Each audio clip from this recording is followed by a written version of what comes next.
Okay, now I'm gonna make this a narrative about what is said to be narration, right? Basically, when I was around the age of 16, I got apprehended by armed police officers and they called their rank and their unit the CA-19 Assault Armed Officers in terrorist legislation. I was chased by them to Leeds train station. If you go there today, they have like barriers and electronic tagging and everything, but at the time it was quite a barren train station, a bit different, old-fashioned. They apprehended me, I got issued a warrant, and then my life just went kaput, I had a nice life, I was a student at art college and I used to go to the sheesh cafes and bars and eat coffee and chicken and cheese sandwich, Greg's, that was my life, but it fell apart because, I got in trouble with the armed police and, that's the red ID then, innit? That's like, I was being watched then. So basically I moved to Dubai and went through a spiritual transformation, went to Saudi to do a Hajj, and then went to university in the American University of Sharjah and left after a year. And anyway, that's not what I'm on about. Yeah, this is just basically when your life gets fucked up properly, Anyway, I got arrested by the armed police in Leeds train station, and a few years later, I was getting a train, and then I knew something wasn't right, just looking around, seeing familiar faces, whatever. And then I got off in the station, Bingley, West Yorkshire, into Harden, where I used to live, and,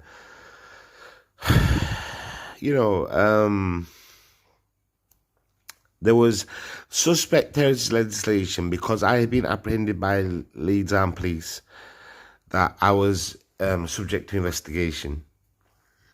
So they took me to a psychiatric ward. I got jumped, I got injected, I got medicated, all that stuff, Like, I assume they've seen in films or something because it's just not professional what they got going on there. Anyway, the next day, I got out of this asylum. And it happened to be my birthday the next day. And,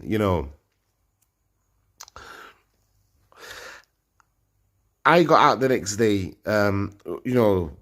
They said to me, "Oh, you better say it with your dad and that." Right? I know they're all right, but I did not plead mental illness. They must, the environment where I was staying, the habitual, the board, the habitat, I'm on about like the cell read that this guy is not actually, committing acts of terrorism. He's just following Roman law, and most people can say for call to that, Anyway, I flew out to Kuala Lumpur, and I got put up in the Ritz, and I bought some DJ equipment, some Pioneer decks, and a Behringer, like fuck off mixer. I already had a music studio, but I upgraded on a student loan, So I've also bought a camera and a handheld camera because I got this idea. I'll tell you specifically what the idea was, yeah. IMC, I make music. If I'm to make a music video in nature, which I'm 100% connected to, with a handheld camera so I can catch the motions of the video going through nature, it's like an answer to this kind of portrayal of people in the media, basically. So that was my idea. I ended up, right. So I went to KL Ritz and all this, and I've been through all the stuff and this, that, the other. Like, went via, some like, it wasn't Manila. It was, I assume, like where I was, because, I was a bit medicated at the time, but, it wasn't Cambodia or Bangkok or Thailand or any of these places. It was Sepilok. So Sepilok is, Mecca, where Mecca will be. I'm saying it's probably to break it, basically, like break the balance, I'm not about, like you want to go cash out. Then I went to the Ritz, and I tell you what's a good trance group, by the way. You want like good music, Chicane, when you listen to that music. But yeah. So I had a handheld camera, and they took me to Borneo, and I did a documentary in the rainforest, and about wildlife in the rainforest. Like you could tell me it's therapy, but anything can be tried to be therapy if it makes you kind of absolute, in other words, you realize your own true self and it's portrayed on camera. That footage is about somewhere, I bought loads of SD cards and memory cards and all this, The camera, I can't remember what brand it was, like it was a good camera. I paid good money for it, but I think it was Sony basically, Sony, So I ended up doing, well, basically, like I said, my vision was to film nature, right, on a handheld cam for music videos. So when the music's playing, the camera go do, right? So I was being chaperoned by this Alan Kyoy, a working professional.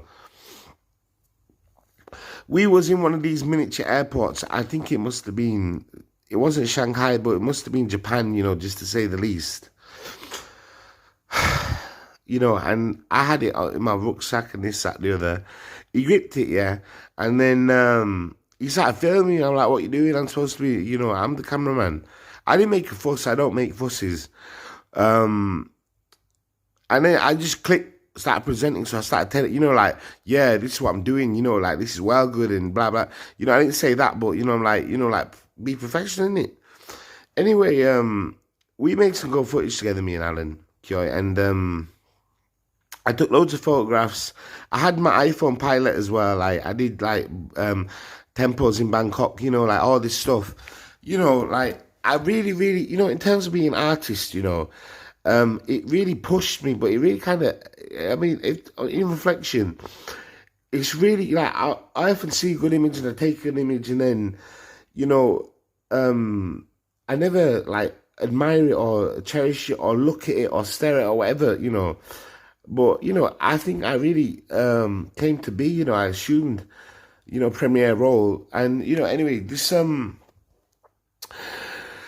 I was filming, I saw orangutans, baboons, flying serpents, flying squirrels, a whole lot of aqualife, insects, birds, a rainforest, a ranch, Oh, it was amazing, The crocodiles, leeches, But basically, the bunny is this, yeah. Like, it's amazing what you can achieve with a camera.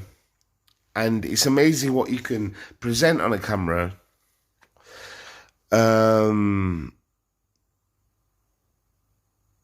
With the true intent at heart, So if you are a terrorist, the Bible would describe you as a Roman police officer.